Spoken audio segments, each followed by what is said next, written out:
Hello everyone, welcome to Vipedia. I am Sarthak, senior faculty Vipedia. So आज का जो lecture है it is about fundamental rights. ये जो लेक्चर है अपना it is already in continuation of the previous lecture which was also about fundamental rights. हमने एक लेक्चर सीरीज स्टार्ट कर रखी है जहाँ पर हम जितने भी इंपॉर्टेंट टॉपिक हैं अपने upcoming exam of UPSC EPFO 2024 उन सबको डील करते हैं, उन सबको कवर करते हैं। और ये वाला लेक्चर भी उसी के इनिशिएटिव का एक पार्ट है जहाँ पर हमने जो पॉलिटी सब्जेक्ट है जिससे काफ़ी सारे क्वेश्चंस आपके एग्जाम के अंदर आने वाले हैं उस लेक्चर सीरीज को स्टार्ट कर रखा है। उसी की लेक्चर सीरीज के अंदर कई सारे आपके टॉपिक्स ऑलरेडी कवर हो चुके हैं and this lecture is also in continuation of that particular series only, right. So अगर आपने पहले वाले लेक्चर्स नहीं देखे तो आई सीरियसली रिकमेंड यू कि first watch all those lectures and then watch this video, then it will make more sense to you, right. And not only just polity, सिर्फ polity ही नहीं, जितने भी और रिमेनिंग टॉपिक्स हैं आपके, फिर चाहे वो इकोनॉमी हो, हिस्ट्री हो, जीएस का कोई टॉपिक्स हो, रादर इसके अलावा आपके ईपीएफओ स्पेसिफिक टॉपिक्स भी है, चाहे वो अकाउंटेंसी है, आपके industrial law, everything, current affairs, each and everything will be covered by Vipedia. All we want in return is just your आपका, आप हमें फॉलो कीजिए, right. All we want is just you to keep following Vipedia को follow करते रहिए और आपके सारे के सारे जो इंपॉर्टेंट टॉपिक्स हैं वो सब कुछ कवर होता चला जाएगा। EPFO exam is a very important exam, right. It is a very good career opportunity as well and I need all of you to be prepared for this year exam in advance, right. आप जितनी जल्दी और timely इस exam के लिए prepare करेंगे उतनी आपकी प्रिपरेशन एफिशिएंट और एक वेल ऑर्गेनाइज मैनर के अंदर होएगी, राइट। कम टाइम के अंदर भी डेफिनेटली प्रिपरेशन हो सकती है, मैं नहीं कहता नहीं हो सकती, बट वही बात है आपको जहां आपको अच्छा खासा एक प्लेथोरा ऑफ टाइम मिले प्रिपेयर करने का, आप आराम से थोड़े से ईज के साथ अच्छे से बहुत ज़्यादा एफिशिएंट मैनर में कर सकते हैं। वहीं कम टाइम में उतनी चीज़ों को कवर करने में बहुत ज़्यादा प्रॉब्लम क्रिएट होती है, राइट। तो इट्स अप टू यू, आपको कौन सा ऑप्शन ज़्यादा बेटर लगता है, right. So now with all this let's start our lecture. But आज के लेक्चर से पहले क्विक रिवीजन जरूर हो जाए प्रीवियस लेक्चर की, फंडामेंटल राइट्स के बारे में थोड़ा सा हो जाए, राइट, कि what are fundamental rights and हमने जो लास्ट लेक्चर में किया था क्या क्या कवर किया था। उसमें से हमने अब तक देख लिया था fundamental rights. As I told कि आपका जो है फोकस सबसे पहले होना चाहिए वाई, ना कि व्हाट। वाई ज्यादा इंपॉर्टेंट है कि भाई why fundamental rights are there, why the provision of fundamental rights is there in our constitution. तो वो आपको समझ में आना चाहिए कि भाई क्यों है वो फंडामेंटल राइट्स, राइट। वो मैं आपको भी नहीं बताने वाला, उसके लिए आपको प्रीवियस लेक्चर ही देना पड़ेगा, yes. But what are fundamental rights वो जरूर फटाफट देख लेते हैं। What are fundamental rights, part 3 of the constitution. पहली बात टेक्निकली स्पीकिंग कि पार्ट 3, राइट, पार्ट 3 के अंदर आपके जो भी राइट्स हैं, जो भी आर्टिकल्स हैं बेसिकली, सो पार्ट 3 के अंदर जो भी आर्टिकल्स हैं आपके, राइट, वो सारे के सारे टेक्निकली क्या है, fundamental rights. Outside part 3 part 3 of the Indian constitution bye the way, part 3 के अलावा आप किसी भी चीज़ को आप फंडामेंटल राइट्स नहीं बोलोगे, ऑलराइट। ये तो होगी टेक्निकल बात। Now what are fundamental rights, why, because fundamental rights वो वाले राइट्स हैं जो हमारे fundamental law of the land यानी कॉन्स्टिट्यूशन से डायरेक्टली डिराइव होते हैं, राइट। वो इसीलिए उनको कहीं ना कहीं फंडामेंटल राइट्स भी इसीलिए कहा जाता है, ऑलराइट। उसके बाद हमने क्या देखा था कि जो कॉन्स्टिट्यूशन है अपनी, the constitution itself divides fundamental rights into 6 types. 6 types of fundamental rights, 6 classification जरूर कहेंगे इसको, इनफैक्ट कि 6 क्लासिफिकेशन फंडामेंटल राइट्स की कॉन्स्टिट्यूशन ने खुद कर रखी है, क्लियर है। कौन कौन से देखे थे, the first one was right to equality, which by the way we will be covering in today's lecture, article 14 से लेके article 18, right.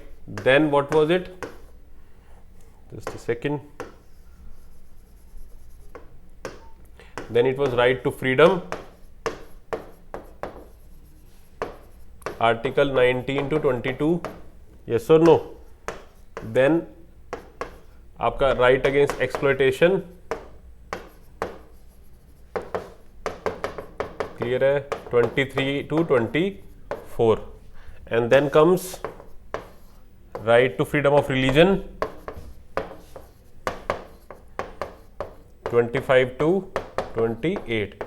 Bye the way all this has been previously covered, तभी इसको थोड़ा सा हरी कर रहे हैं, ये सिर्फ रिवीजन हो रही है। ये सब कुछ कवर हो चुका है प्रीवियस लेक्चर के अंदर, मतलब जहाँ पर डिटेल में थोड़ा सा बताया था मैंने कि फंडामेंटल राइट्स क्या चीज़ है, क्यों है, and all those thing, right. And then इसके बाद है अपने cultural and educational rights, article 29, 30 and last but not at all the least आपका right to constitutional remedies, yes और नो। आर्टिकल 32, आर्टिकल 32 है जो अपना, ये 6 क्लासिफिकेशन है किसकी, फंडामेंटल राइट्स की। क्लियर है, this 6 classification of fundamental rights, this is very very important. और आज हम कवर करने वाले हैं the first one, right to equality. Clear है, so with this let's start, right to equality. Okay, yes, right to equality से पहले, but right to equality से पहले दो इंपॉर्टेंट, बहुत इंपॉर्टेंट आर्टिकल्स हैं, आर्टिकल 12 एंड आर्टिकल 13, राइट। पहले उनको भी करना जरूर इंपॉर्टेंट है, तो पहले उनको जरूर कवर कर लेते हैं कि यहाँ से भी क्वेश्चन कहीं ना कहीं आ सकता है आपसे। ओके, सो आर्टिकल 12 क्या बोलता है आपको, पहले हम कवर करेंगे आर्टिकल 12। ओके, सो आर्टिकल 12 के अंदर basically the word state, the word state has been defined, right. कि यहाँ पर आप जब पढ़ोगे, आप when you read the fundamental rights, अब आर्टिकल्स को आप बेयर एक्ट में पढ़ोगे तो you will see the word state has been used, कि fundamental rights is provided to the citizens against the state. Basically state is nothing here just but the government, government को refer किया जा रहा है एक तरीके से स्टेट को। अब जो क्वेश्चन यहाँ पे राइज होता है कि व्हेन वी से स्टेट या गवर्नमेंट, तो कौन कौन सी ऑर्गेनाइजेशन, गवर्नमेंट की कौन कौन सी ऑर्गेनाइजेशन इस स्टेट का पार्ट होगा, राइट। इनडायरेक्टली वो ये बता रहे हैं आपको, इनडायरेक्टली या डायरेक्टली, कि जो फंडामेंटल राइट्स हैं वो आपके सिटीजन्स को जो मिले हुए हैं वो किस ऑर्गेनाइजेशंस के अगेंस्ट मिले हुए, मतलब आपको, आप जब फंडामेंटल राइट्स अगर वायलेट हो रहे हैं तो अगर मान लो कोई गवर्नमेंट ऑर्गेनाइजेशन है, अगर वो आपके फंडामेंटल राइट वायलेट कर रही है तो क्या वो ऑर्गेनाइजेशन स्टेट का पार्ट होगा या नहीं होगा।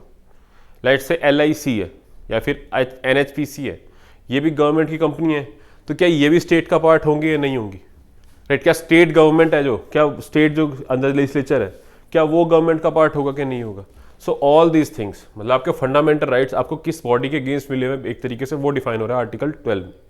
सो इसका सिंपल सा रूल है, राइट, बहुत ही सिंपल सा रूल है, कंफ्यूज होने की कोई जरूरत नहीं है। इसके अंदर स्टेट के अंदर गवर्नमेंट से रिलेटेड कोई भी बॉडी होगी ना, फिर चाहे वो आपकी सेंट्रल लेजिस्लेचर हो, मतलब पार्लियामेंट हो, राइट, चाहे आपका एग्जीक्यूटिव हो, मतलब आपके prime minister, vice prime minister, president, vice president, right, फिर चाहे वो स्टेट लेजिस्लेटिव असेंबली हो, विधानसभा हो, विधान परिषद हो, राइट, आपकी लोकल सेल्फ गवर्नमेंट हो, पंचायत हो, राइट। इसके अलावा कोई भी गवर्नमेंट कंपनी भी, जहां पर भी गवर्नमेंट की एसोसिएशन है, बेसिकली गवर्नमेंट की अगर किसी चीज एसोसिएशन है तो वो आपका स्टेट का पार्ट है, as simple as that, right. तो ये आपका आर्टिकल 12 बोलता है। क्लियर है, जैसे देखते हैं यहाँ पर, in this part unless the state includes the government and the parliament of India and the government and the legislature of each state, right, central government, state government, central legislature, state legislature, और and all the local, right, local मतलब panchayati level तक भी, और other authorities within the territory of India और under the control of the government of India, और other territory, other authorities also, मतलब बताया ना, वो गवर्नमेंट से एफिलेटेड कोई भी ऑर्गेनाइजेशन हो, कोई भी अथॉरिटी हो, वो क्या है आपका स्टेट, जो वर्ड यूज किया गया है यहाँ पर, उसका पार्ट माना जाएगा, as simple as that. Confuse होने वाली जरूरत है ही नहीं। क्लियर है, ओके। अब इसके बाद बात आती है एक बहुत ही इंपॉर्टेंट आर्टिकल की, जिसको बोला जाता है क्या, article 13। Article 13 basically implicitly, directly यहां पर नहीं लिखा हुआ है, माइंड इट, यहां पर डायरेक्टली जब आपको वर्ड अभी बोलने वाला हूं, डायरेक्टली यहां पर नहीं लिखा हुआ, बट इम्प्लिसिट है वो इसके अंदर, which is what, judicial review. Article 13 basically judicial review के बारे में बताता है, इनडायरेक्टली, इम्प्लिसिटली, एक्सप्लिसिटली नहीं लिखा हुआ इसके ऊपर कि जुडिशियल रिव्यू, ऐसा कहीं नहीं लिखा हुआ, बट इसके अंदर है, वो कैसे भी समझ में आएगा आपको। सो आर्टिकल 13 क्या कहता है कि ऑल द लॉज, कोई भी ऐसा कानून, राइट, अब लॉज के अंदर क्या क्या आएगा वो देखेंगे, बट कोई भी ऐसा लॉ जो कि फंडामेंटल राइट को कर रहा हो वायलेट, फंडामेंटल राइट के अगेंस्ट अगर वो जा रहा होगा, तो उसको जो है according to article 13 it will be stand, मतलब उसको क्या कर दिया जाएगा, ख़त्म कर दिया जाएगा, इनवायलेट कर दिया जाएगा, इनकंसिस्टेंट कर दिया जाएगा, right. It will be invalidated. कोई भी ऐसा लॉ, अगर कोई हमारी जो गवर्नमेंट है, मतलब पार्लियामेंट है, गवर्नमेंट क्या है, आप जो स्टेट है बेसिकली, यहाँ पर आप स्टेट वर्ड यूज़ करिए। अगर स्टेट जो है कोई भी ऐसा लॉ बनाती है, या अगर कुछ है, कोई भी उनका एक्शन अगर ऐसा है जो फंडामेंटल राइट के अगेंस्ट जा रहा है, बेसिकली यहाँ पर लॉज की ही बात हुई है, कोई भी ऐसा लॉ अगर बनाया जा रहा है जो फंडामेंटल राइट के अगेंस्ट जा रहा हो, उसको वायलेट कर रहा होगा, so that law will be invalidated, as simple as that law will be invalidated. Clear है? तो फंडामेंटल राइट बहुत इंपॉर्टेंट पार्ट होता है, यहां से पता लगता है आर्टिकल 13 से। अब अगर बात आती है यहाँ पे लॉज की, तो कौन कौन से लॉज आएंगे उसके अंदर? एवरी लॉज, कोई बाय लॉ भी आएगा उसके अंदर, राइट। बाय लॉ, कोई भी लॉ, कुछ भी आएगा। ऑर्डिनेंसेस तक इसके अंदर इंक्लूडेड है, राइट। ऑर्डिनेंसेस क्या होते हैं वो आगे फर्दर डाउन द लेक्चर्स आगे कवर करेंगे, ठीक है। तो कोई भी ऐसा लॉ, कुछ भी, वो सारे के सारे अगर आर्टिकल, मतलब फंडामेंटल राइट को वायलेट कर रहे होंगे, तो वो आपके इनवैलिड हो जाएंगे according to article 13। By the way, यहाँ से एक बहुत इंपॉर्टेंट टॉपिक और निकल के आएगा, उसको हम अभी अच्छे से कवर नहीं करेंगे, कवर उसको किसी और लेक्चर में अलग से सेपरेट लेक्चर के अंदर करेंगे, राइट। विच इज व्हाट, कि क्वेश्चन एक बार उठा था कि जो लॉज है, एक अमेंडमेंट एक्ट होती है पार्लियामेंट, अब जब कॉन्स्टिट्यूशन को अमेंड करते हैं तो उसके लिए एक एक्ट पास होता है, मतलब लॉ बनता है वो भी एक तरीके से। तो जो अमेंडमेंट्स है, क्वेश्चन आया कि अगर कॉन्स्टिट्यूशन को अमेंड भी किया जा रहा है तो क्या वो भी इसी लॉ की डेफिनेशन में आएगी? यस और नो? अभी समझ में आया तो वेल एंड गुड, नहीं आएगा तो डोंट वरी, अलग से बेसिक स्ट्रक्चर नाम का लेक्चर करेंगे, टॉपिक करेंगे कवर, तब आपको अच्छे से वो समझाऊंगा, राइट। अभी के लिए उसको थोड़ा सा छोड़ते हैं, क्योंकि अलग से लेक्चर लिया जाएगा बेसिक स्ट्रक्चर का, अलग से वीडियो बनाएंगे, उसके अंदर आई विल बी कवरिंग कि what I am telling, but एक ओवरव्यू जरूर देना चाहूंगा आपको। अगर आपको समझ में आए तो वेल एंड गुड, नहीं तो कोई बात नहीं, राइट। क्वेश्चन उठा कि जो अमेंडमेंट्स है, राइट, कॉन्स्टिट्यूशन को जब अमेंड भी किया जा रहा है, जो अमेंडमेंट एक्ट्स है, क्या वो भी इस लॉ की डेफिनेशन के अंदर बैठता है? कि अगर कॉन्स्टिट्यूशन को अमेंड किया जाता है, कुछ चेंज किया जाता है उसके अंदर, तो उसके लिए जो एक्ट पास होगा, तो क्या वो भी इस लॉ के डेफिनेशन में आएगी कि फंडामेंटल राइट को वायलेट करने में? इनडायरेक्टली अगर कॉन्स्टिट्यूशन को अमेंड करके फंडामेंटल राइट के अगेंस्ट जाया जा सकता है कि नहीं जाया जा सकता, राइट। तो इसका आंसर निकल के आया था कि बेसिक स्ट्रक्चर, कि आप एज सच अमेंड कर सकते हो, पार्लियामेंट को पावर है, बट कुछ ऐसी चीजें, कुछ ऐसे प्रोविजन कॉन्स्टिट्यूशन के आप अमेंड नहीं कर सकते, नहीं छेड़ सकते, क्योंकि वो बहुत इंपॉर्टेंट है। अगर आपने वो ही अमेंड कर दिए तो पूरी कॉन्स्टिट्यूशन ही खत्म हो सकती है, राइट। ये सुप्रीम कोर्ट की जजमेंट आई थी Kesavananda Bharati case, the most important case ever in the history of judiciary, in the history of constitution itself. अभी तक का सबसे इंपॉर्टेंट केस है केशव नंदा भारती केस। उसके अंदर निकल के आया थी बेसिक स्ट्रक्चर, वहां पे जजमेंट आई थी कि बेसिक स्ट्रक्चर को आप नहीं हिला सकते, इसके अंदर कोई चेंज नहीं कर सकते, इसके अलावा आप चेंज करना चाहो कर सकते हो। क्लियर है, right? Okay, so article 13 I hope clear हो गया होगा। तो let's see the definition now. Article 13, all laws in force in the territory of India immediately before the commencement of this constitution, insofar as they are inconsistent with the provision of this part, shall to the extent of such inconsistency be void, right? अब I think आपको statement जरूर समझ में आई होगी जो यहाँ पर लिखी हुई है, जो इसकी इस कंटेक्स्ट में लिखी हुई है। ये थोड़ी सी लीगल लैंग्वेज में लिखा जाता है कॉन्स्टिट्यूशन को, बिकॉज द कॉन्स्टिट्यूशन मेकर्स भी थे वो कहीं ना कहीं लीगल उस बैकग्राउंड से थे, राइट, तभी ऐसी लैंग्वेज भी यूज़ करी हुई है, थोड़ी समझ में कई बार नहीं भी आती। दैट इज़ द रीजन इनको कवर करना थोड़ा ज़रूरी होता है अपनी लैंग्वेज के अंदर भी। You don't need to worry about the language, आपको कंसेप्ट समझ में आने चाहिए, एंड आई होप आपको जरूर समझ में आ रहे होंगे। बट अगर आपको अभी भी कोई डाउट आ रहा है तो आप कमेंट सेक्शन में जरूर पूछा करो मुझसे कि सर ये आर्टिकल 12 को ये डाउट आया, आर्टिकल 13 में नहीं समझ में आया, राइट? तो we will do it accordingly. Okay, now let's move on to the next part which is okay. So एक बार उसमें जाने से पहले का फटाफट डेफिनेशन जरूर कवर कर लेते हैं। See, definition of state under article 12। According to article 12, state includes, article 12 में कौन कौन सी पार्ट आ रही है यहाँ पे सब लिख दिया मैंने आपके लिए। Government of parliament of India, government and legislature of state, right? Okay, just a second. Okay, so all local authorities, right, all other authorities under the control of government of India। See example भी लिखा है यहाँ पर, जो हमने पढ़ा है basically उसी की रिवीजन है बस ये फटाफट। According to supreme court, private body agency as an instrument of state included in the definition of state under.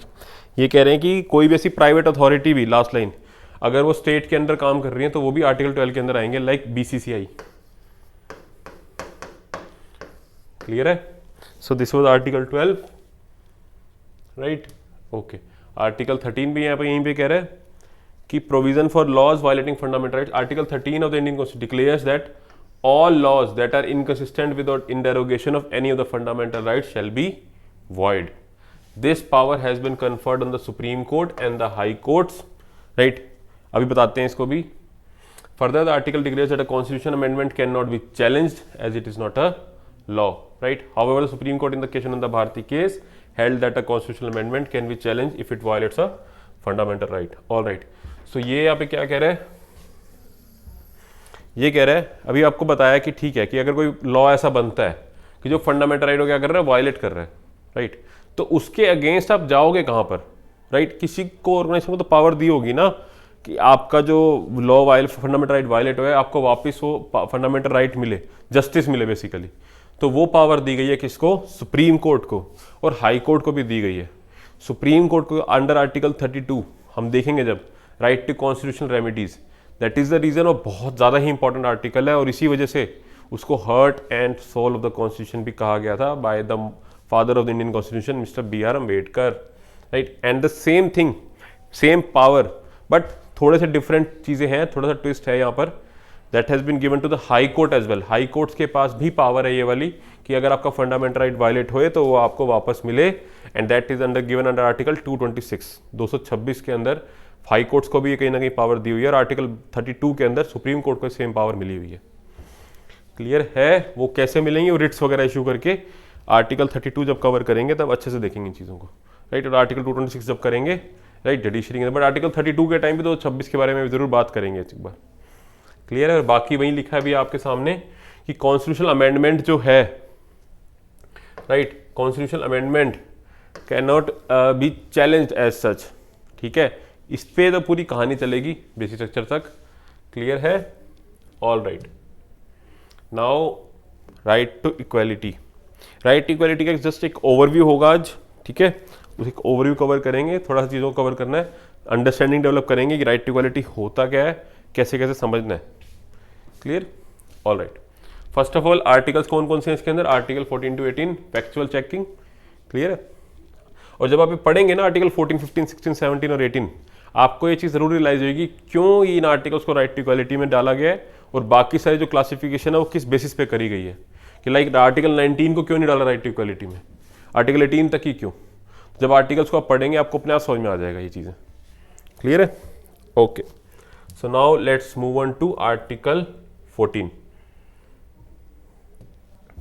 Article 14 की जब हम बात करते हैं तो उसके अंदर जब आप पढ़ेंगे, इसकी लैंग्वेज को पढ़ेंगे तो आपको समझ में आएगा कि इसके अंदर बेसिकली हम पढ़ने के लिए भी इसके अंदर दो प्रोविजन है. One is equality before law,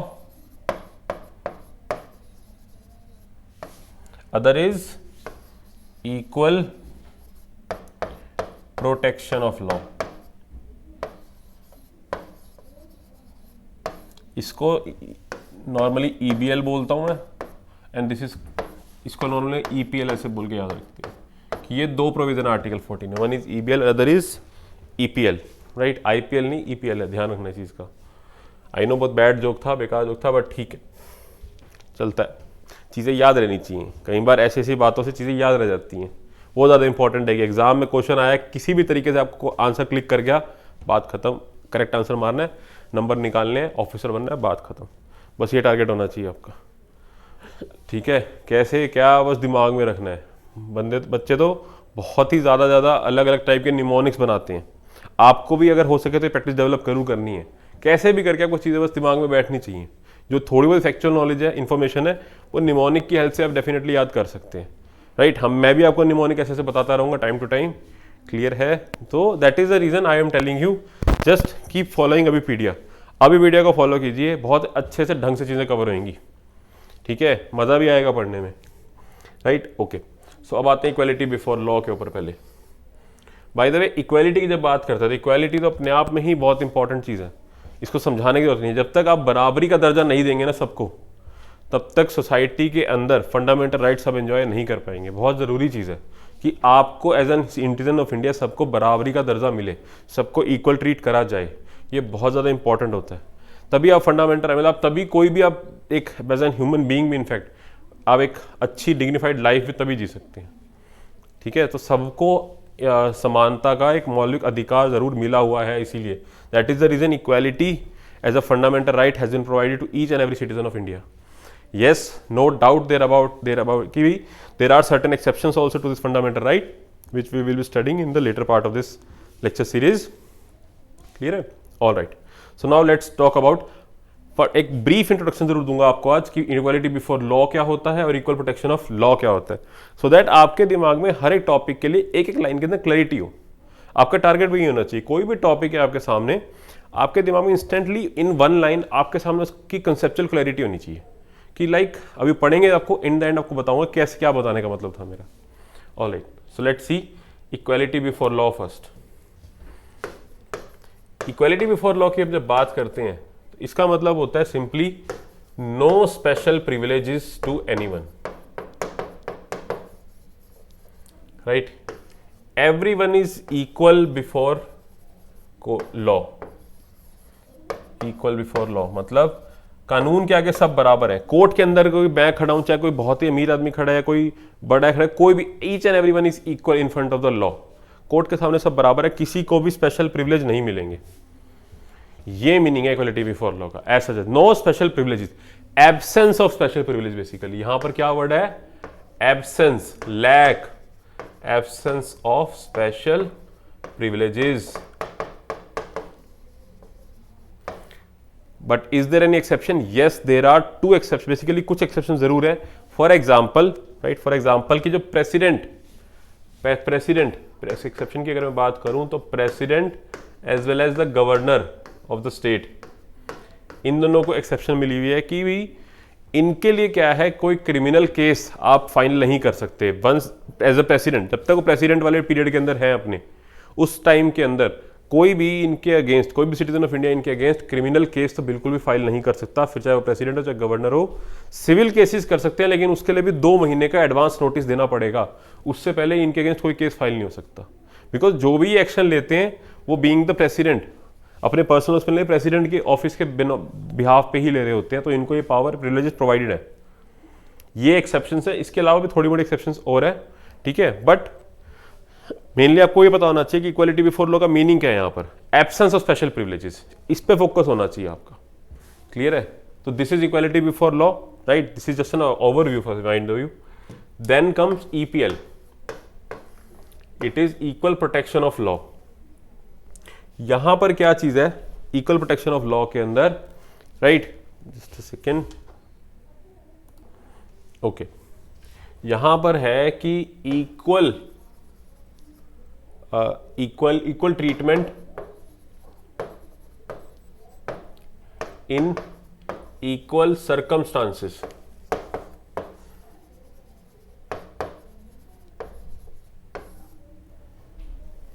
right, for example समझते हैं कि अगर कोई मान लो फिजिकली डिसेबल्ड बंदा है, ठीक है, if there is some person who is differently abled, by the way this is the correct term, if there is an differently abled person, आप उनको एक नॉर्मल पर्सन से अगर सेम ट्रीट करेंगे तो वो गलत हो जाएगा according to equal protection of law. उनको आपस में, बिकॉज उन दोनों के सर्कमस्टांसेस थोड़े डिफरेंट है, तो इनको आप सेम ट्रीटमेंट नहीं दे सकते। जो डिफरेंटली एबल्ड बंदा है इसको आपको स्पेशल प्रिविलेज डेफिनेटली देने पड़ेंगे। क्लियर है? फॉर एग्जांपल पार्किंग की जब बात आती है तो डिफरेंटली एबल्ड पर्सन के लिए स्पेशली पार्किंग रिजर्व्ड होती है, तो this is not discrimination bye the वे, वो उनको आप इक्वल ही ट्रीट कर रहे हैं, right. But equal protection of law क्या कह रहा है कि इक्वल सर्कमस्टांसेस में जो पर्सन है ना उनको आपको इक्वल ट्रीट करना है। मतलब अगर 3-4 डिफरेंटली एबल्ड बंदे हैं आपस में, उन 3-4 को आपस में जरूर आपको इक्वल ही ट्रीट करना है, उनको आप डिफरेंटली ट्रीट नहीं कर सकते, राइट। फॉर एग्जाम्पल अगर हम डिफरेंटली एबल्ड पर्सन को X1 X से रेफर कर रहे हैं, X2 X3 या X4, ये है डिफरेंटली एबल्ड पर्सन, और अगर हम Y1 Y2 Y3 या Y4 ये नॉर्मल सिटीजन्स है। अगर हम ईपीएल की बात करें तो X1 को अगर आप Y1 से कंपेयर करेंगे तो X1 को डेफिनेटली स्पेशल प्रिविलेजेस मिलेंगे, बट X1 और X2 को आप हमेशा इक्वल ही ट्रीट करेंगे, X1 और X3 को हमेशा इक्वल ही ट्रीट करेंगे, राइट। सेम गोज, मतलब इनको आपको आपस में इक्वल ट्रीट करना है, because all of these are in the same circumstances, in the same way y1 y2 इनको आप सेम ट्रीट करेंगे, y3 y4 को आप सेम ट्रीट करेंगे, बट इनको आपस में सेम ट्रीटमेंट नहीं करेंगे। This is what equal protection of law. यहां पर क्या बोला जाता है इक्वल प्रोटेक्शन ऑफ लॉ के लिए कि like should be treated alike, कि भाई जो अलाइक इक्वल सर्कमस्टांसेस में है, लाइक मतलब इक्वल सर्कमस्टांसेस में, उनको आप सबको एक बराबर ही ट्रीट करोगे। क्लियर है? This is the meaning of equal protection of law. इससे याद रहेगा हमेशा आपको कि like should be treated like. Clear है? कहीं ना कहीं ये वाला जो बेसिस भी बना था किसका, रिजर्वेशंस का ही बना था, आर्टिकल 14 भी, equal protection of law by the way. Clear? Okay, और इसको हम अच्छे से कवर करेंगे नेक्स्ट लेक्चर के अंदर। आज के लिए इतना ही था, but before ending this lecture I have a very important gift for you all, which is this complete course of EPFR 2024।